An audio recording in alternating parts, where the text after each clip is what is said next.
Dar viena skani ir lengva pusryčių idėja jums. Ingredientai.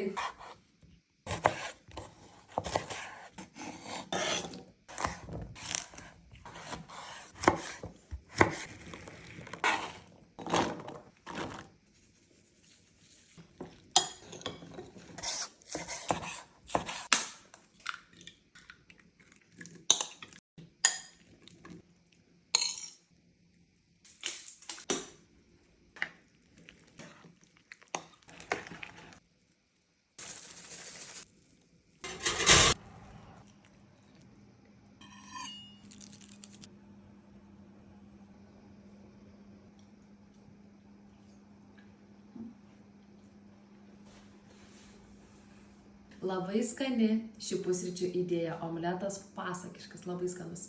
Pomidoras ir cukinija tokia drėgnumo ir skanumo įneša.